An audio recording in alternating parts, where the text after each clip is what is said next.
Daman. Assalamualaikum warahmatullahi wabarakatuh. Jadi kami dari kelompok 3 ingin mempresentasikan capaian project workout daily aplikasi kami yang bertema to-do list. Jadi workout daily ada aplikasi pendamping olahraga harian. Situs ini dirancang untuk membantu Anda mencapai tujuan kebugaran dengan latihan yang terstruktur, panduan visual, dan fitur pencatatan kemajuan serta membantu Anda menjaga kesehatan dengan latihan yang terstruktur, pelacakan progres, dan panduan gaya hidup sehat. Di sini manajer proyek kami yaitu Pak Banu Filasuf, dan kami di sini memiliki 5 anggota, yaitu saya sebagai ketua Remaja Fisalai, Dava Wicaksono, Ria Putra Islami, Suci Angela Putri, dan Anissa Rahmawati. Aplikasi yang dihasilkan dirancang sebagai solusi inovatif berbasis web untuk membantu pengguna membangun kebiasaan olahraga harian yang terstruktur dan efektif. Dengan fitur-fitur unggulan seperti panduan latihan interaktif, pelacakan progres, jadwal yang dapat disesuaikan, serta integrasi teknologi modern. Aplikasi ini dapat diakses dengan mudah melalui perangkat apapun. Dilengkapi dengan pengingat otomatis, komunitas pendukung, dan tips kesehatan. Aplikasi ini hadir untuk membantu atau memotivasi pengguna menjalani gaya hidup sehat yang berkelanjutan dengan cara yang praktis dan menyenangkan.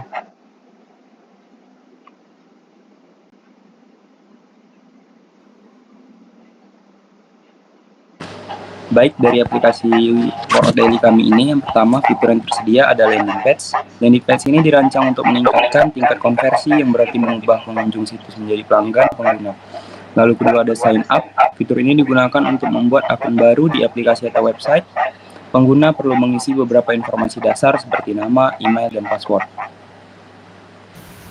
Lalu berikutnya ada fitur login. Di login ini proses memungkinkan pengguna untuk mengakses akun atau layanan pribadi mereka di aplikasi atau situs web setelah memasukkan kredensial yang benar, seperti nama pengguna dan kata sandi.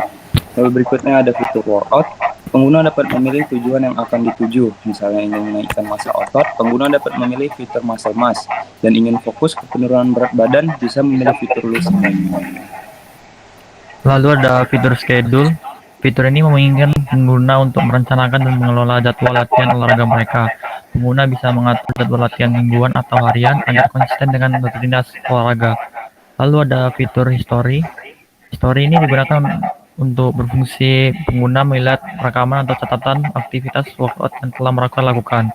Dan fitur ini memberikan akses mudah untuk melihat kembali aktivitas mereka tanpa harus mengingat, dan juga fitur ini menyimpan catatan. Lalu fitur yang terakhir yaitu artikel. Fitur ini menyediakan informasi bermanfaat berupa artikel tentang kesehatan, kebugaran, nutrisi, dan topik-topik yang mendukung gaya hidup sehat.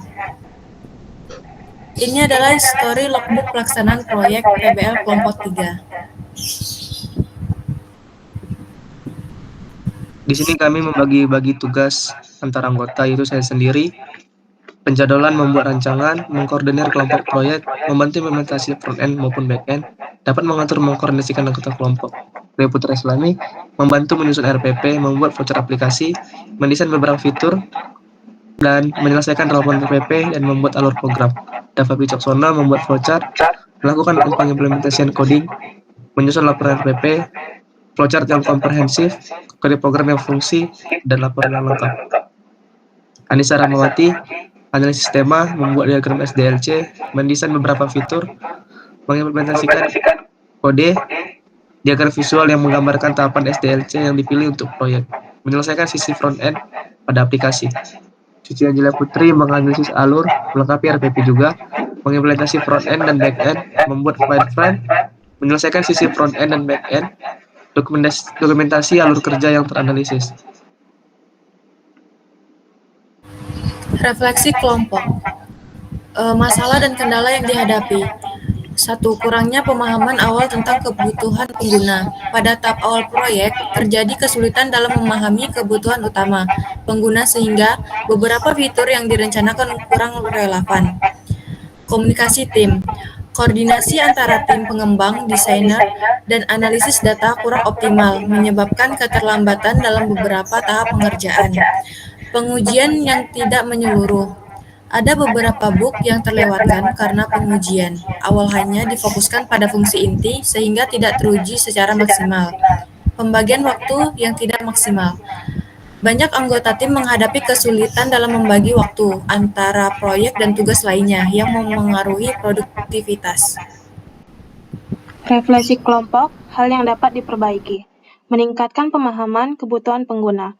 Melakukan riset yang lebih mendalam melalui survei, wawancara, atau analisis target pengguna sebelum memulai pengembangan. Memperbaiki komunikasi tim, mengadakan diskusi berkala untuk memantau perkembangan proyek dan menyelesaikan kendala secara bersama. Manajemen waktu yang lebih efektif. Menyusun timeline yang realistis berdasarkan kapasitas dan pengalaman tim dan membagi tugas menjadi tahapan kecil dengan target yang lebih mudah dicapai untuk menjaga ritme kerja. Monitoring dan evaluasi yang berkesinambungan. Menerapkan sistem monitoring yang lebih terstruktur untuk memastikan setiap anggota tim mencapai target sesuai jadwal, serta melakukan evaluasi rutin setiap akhir tahap untuk mengidentifikasi hal-hal yang perlu diperbaiki. Sekian presentasi dari kami. Mohon maaf jika ada kesalahan kata. Wassalamualaikum warahmatullahi wabarakatuh. Terima kasih.